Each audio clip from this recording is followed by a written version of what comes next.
started closing. And so what had happened is when I started moving through all this like shutting down and things stripping away, is I noticed that my focus was on what was shedding, what needed to be fixed, what wasn't here yet. And I was working in a channel with a divine, and the divine was like, really need to work on your focus. Got to be working fixed on your focus. Your focus is where we have to be shifting the energy in the direction. And so I started looking at things, how things were actually moving for me, and not necessarily how things were being taken back from me, right?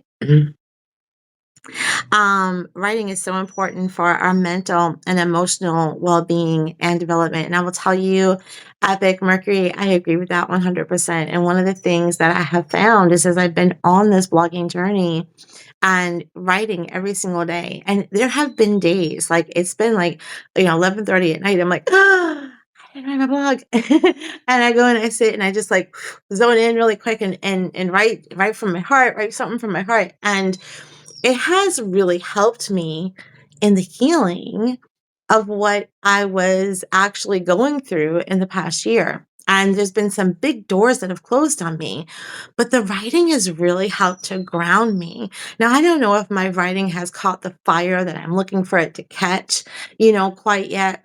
And I'm really not even like worried about the being perfect, right? I mean, imperfect being in a world, right? So like that's always imperfect. And so I was like, you know what? I think I'm just gonna like fully let myself just pour.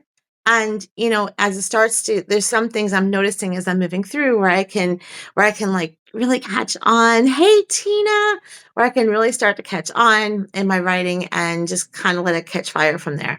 But I'm just enjoying the process of it, and the creativity of it has really helped me to ground back into a state of presence, ground back into a state of being, and really helped me to propel me forward, right? And so that's what I was saying. Like I am somebody like when I challenge myself, that challenge, I want to meet it, right? Because I believe in myself and I believe in my intuitive ability and I believe in the divine direction. And so when I get a challenge like that, I like to stick with it. I like to see it through.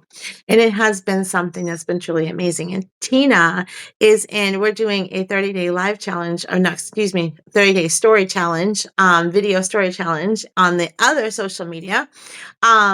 So we're on like day 3 of that now. I believe we should write for ourselves first. Absolutely. Absolutely. The objectification is really important for us. 100%. Like, I totally agree with that. I totally agree with that. And it's like one of those things. The one thing I'll tell you that I love about Substack is I love the realness here. This community is incredible. Community is so incredible. And when you write from the heart and you're writing from, even like the emotional things that are happening in your life, when you're pouring that out and it's met with people who get it and understand and relate, right? And there's no like, I'm not really feeling the same kind of judgment or skepticism that you get from other places in social media. I'm not going to mention any names. I'm sure that you guys completely understand. They both have 2 initials, but I feel like it's a whole different group of people, and I have really just enjoyed the connections. I've really just really like the connections. This camera from Substack that was going to freak me out. The connections have been amazing, and the deeper conversations have been amazing, and like I'm in love with this community. I'm absolutely in love with this community. So I definitely want to continue to grow here. I want to continue to elevate here and to grow here. And so I'm going to kind of base this on like grounded manifestation, right? And one of the things that I've had to do as I've been moving through some of these layers with door shutting and like things being shut off is I really had to continue to stay and ground myself and continue to stay and be present. And when I felt an emotion is and this is so important when we start talking about this, when I felt an emotion, is not to ignore it, right? We hear a lot about spiritual bypassing and the dangers of spiritual bypassing. And you hear a lot in the manifestation field and the law of attraction fields about with instructions to kind of bypass without them really saying that, right? And so one of the things that we really want to be able to do is not be afraid of our emotions, right? There's this fear that, or this is idea that, or fear, it's fear. There's a fear that fear is going to create a low frequency vibration for us, and we're not going to be able to manifest anything in. And I just call hogwash to that. I call that there's a bunch of bullshit to that, right? I went through back when I was like 36. I'm 54 now. So back when I was 36, I went through, I used to have a really bad, I was born with bronchial pneumonia. And about twice a year, I would either get bronchitis or pneumonia. And so when I was about 36, I had a really, really incredibly bad case. Actually, it was 38, excuse me. When I was 38, I'm remembering now, I had double pneumonia and I was terribly sick. And I was laying in the bed and I was crying. I was like, oh my God, am I going to die? You know, that kind of thing. And like I have a mediumistic ability. I'm psychic. One of my strongest gifts is clairaudience. But whatever this voice was that moved through me, was the most profound voice I've ever heard in my entire life. Like it shook every cell in my being.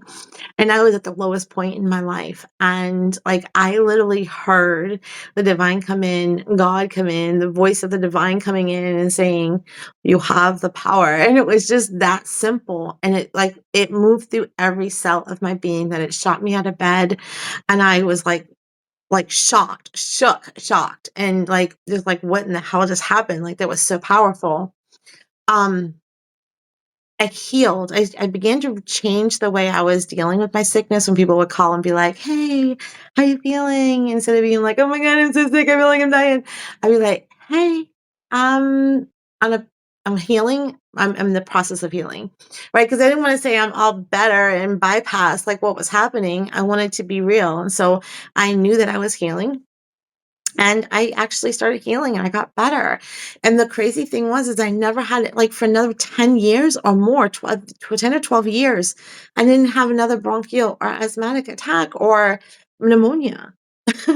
So it was like this insane kind of healing. So I know that like in the moments when we are in a state where we feel despair or sadness, or we're feeling into that little like fears or things that are happening, like that doesn't disrupt what's available to us. It doesn't stop what's available to us. It doesn't stop what's potentiality for us, right?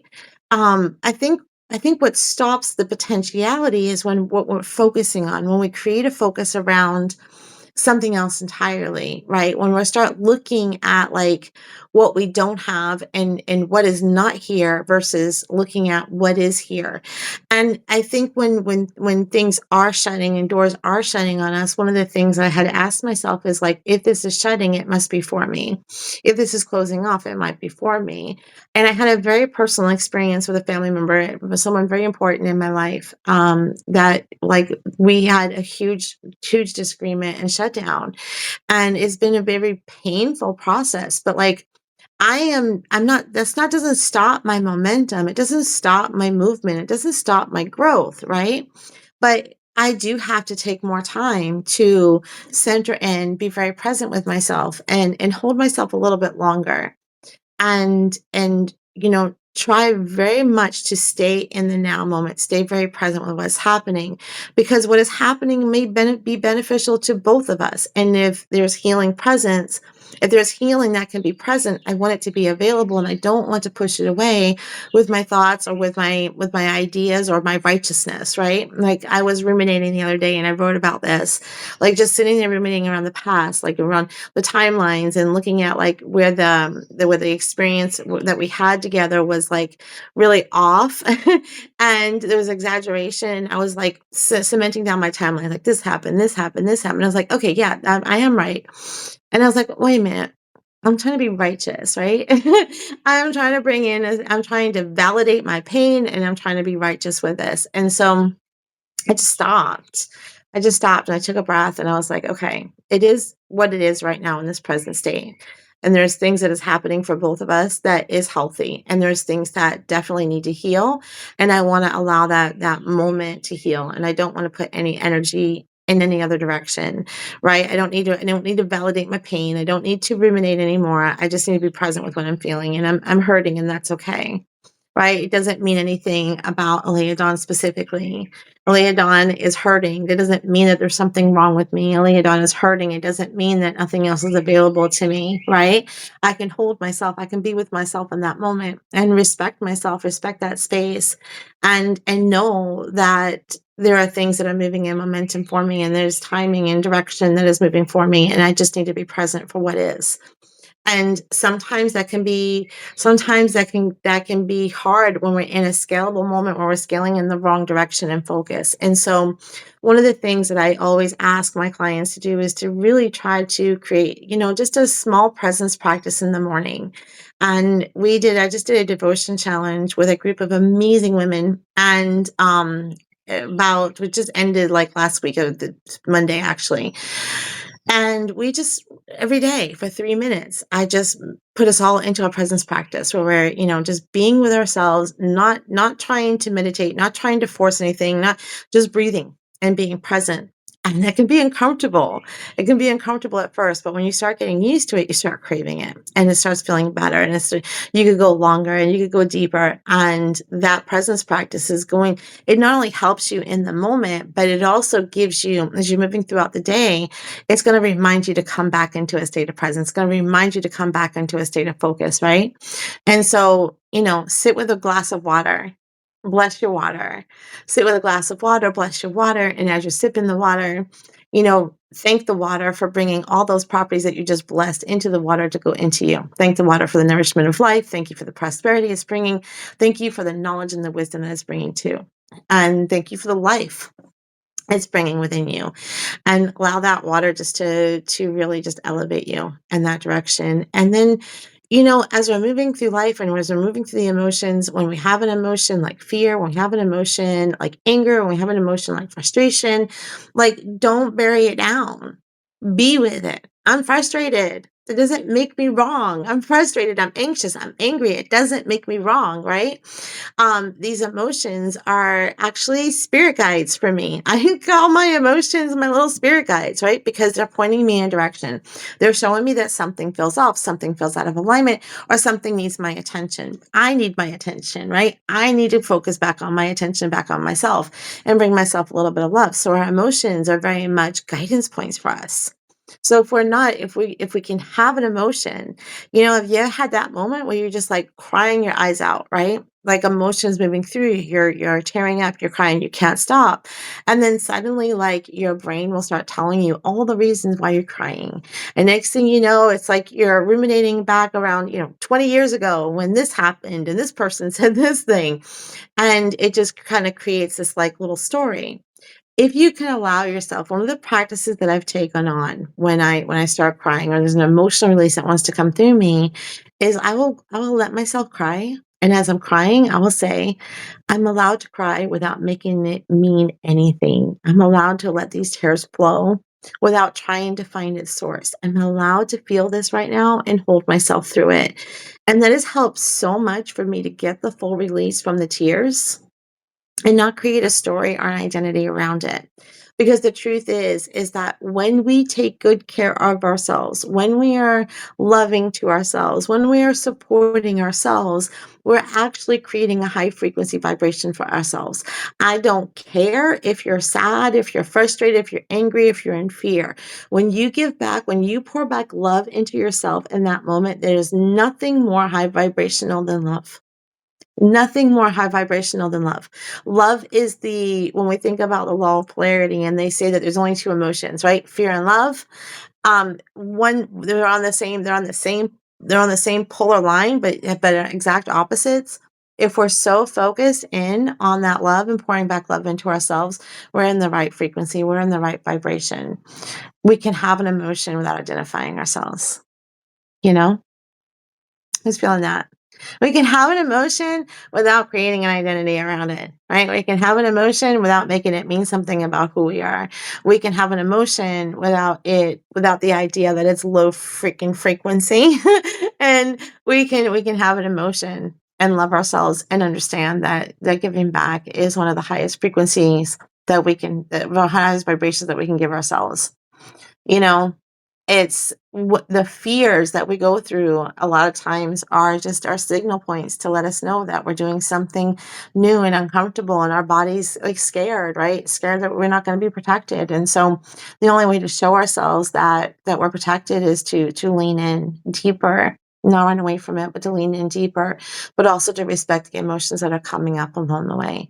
I wrote a post this morning, and I even wrote it in Substack. I was sitting with a beautiful client today, and we're talking about confidence and like helping to root her back into her confidence. And one of the things that she said to me, she was like listing off, because I had asked her to list off like, who are you, right? And she was listing off these things, and she goes, I'm not really special or anything. And I was like, oh, wait a minute, hold on a minute, right?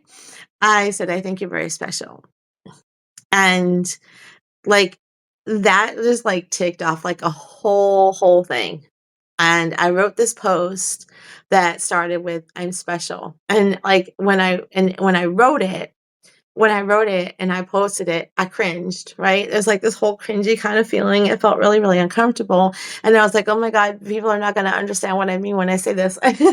So I went in and I edited it, and I was like, "Thank you for being you," to the beginning of it, but the truth is, like, if you think about who we are, when you think about our own very own creation, right? And who we are unique beings. There will never be another you ever created ever again, right? The way that who you are, the skills that you have, the passions, the joy, all of that is completely unique. It will never be made again. And so to not think about our creation as being like special, it's just crazy to me. Like, I could look at my child when he was born, I could see the specialness in him. How many of you have children and you looked at your child like, oh my God, look at this beautiful baby, so special. Or you have like this pet or a dog or a cat, and you're like, or a horse or whatever, pig, right? Whatever. And you look and you're like, oh my God, this little being is so special. And we can see and recognize, the special and the unique in others, but we need to actually see that for ourselves. And like, when I say we're special, when I say I'm special, I don't mean like, oh, I'm like the best thing that's ever happened. And there's this like hierarchy that I'm following and I'm better than, I don't mean that at all. I think that it's just witnessing our creation, witnessing who we are, right?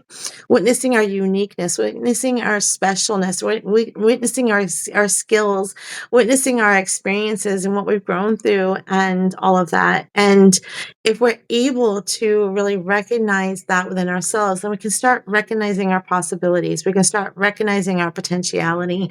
We can start recognizing our confidence. We can start recognizing, who we really are.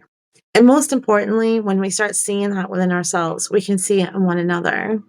You know, we can see the specialness and the uniqueness in other people. We can see their possibilities and potentialities. We can see that. And I was like, you know what? I don't want to live in a world that doesn't that I'm only focused on what's wrong with me and what needs to be fixed, right? I also want to remember like the qualities of my creation. I want to thank the divine. I want to be in that gratitude for being in body and having this experience of life, because we were made to be here. We're incarnated here to have an experience, and this experience of life is one that's going to draw out the better qualities in us. And so when we're recognizing our best qualities, when we're recognizing our confidence and our strength and our skills, we're recognizing our possibilities and potentialities. And when we're recognizing that, our focus is in the right direction. And we start moving with the intuitive guidance that is going to solidify more and more and more of that. The subconscious mind is like, oh, we're focusing in this direction. And so it's to start setting you up with new programming and new wiring to create different actions that are going to cause that success. Is going to meet that quality that you see within yourself, that potentiality, that possibility. And so today, I just want to say, I want you to recognize you're special. I want you to recognize your unique qualities. I want you to recognize your strengths. I want you to be able to see that in yourself. And as you go out into the world and you witness that in others, remember the world is a mirror, right? The world is a mirror. And so if I am seeing the greater qualities in other people, that means that there's a part of me that's looking for that too. And so it's a wonderful experience to go sit in the mirror and be like, "Hey, you, I like you." And I did that this morning. I was like, "I like you, weirdo. I like your weirdness. I like your personality. I like who you are. I like you." It does, it changes things. It absolutely changes things. And it doesn't change the fact that we're not going to go through things. It's not going to change the fact that we're not going to have challenges, but it does change the way that we approach them. It does change the way that we're able to manage them and handle them. And it does change the way that we respond back to ourselves. And so today, I ask you to get in that mirror and call yourself special. Recognize you're special, recognize your uniqueness, recognize your qualities, and recognize that in that moment you're truly loving yourself, and that the pathway and possibilities are endless for us, right? It's endless. We hear about the limitless universe and then we try to limit everything down. And what if it truly is limitless? What if there are so many potentialities and possibilities out there for us that we just allow the divine to guide us into what's next? And everybody's idea of success and happiness and joy is going to look different. And just like be in the energy of like really loving your life, loving who you are, witnessing your strengths, witnessing the best in yourselves, and allow the divine to point you in the right direction. And let's manifest building the life that we want to be in. Right? And I need to make $1 million. I need to manifest in. I want to make $100,000 months, right? $1 million months or whatever. Like, let's just manifest building the best life and the kind of life that we want to be in. That's always the right direction. And when we're focusing in on that, then the divine can guide us straight to it. So, thank you for being present with me. It's so good. I'll be back again on Friday, probably talking raw from my heart again. Um, I hope you've enjoyed this. I hope it lit up something in you. And I will see you in on the pages. If you've got something you'd like me to read, please send it to me. I love talking with people. Send me a message, direct message. I love this community. Thank you, thank you, thank you for being here. And I hope you have a blessed day. Talk soon.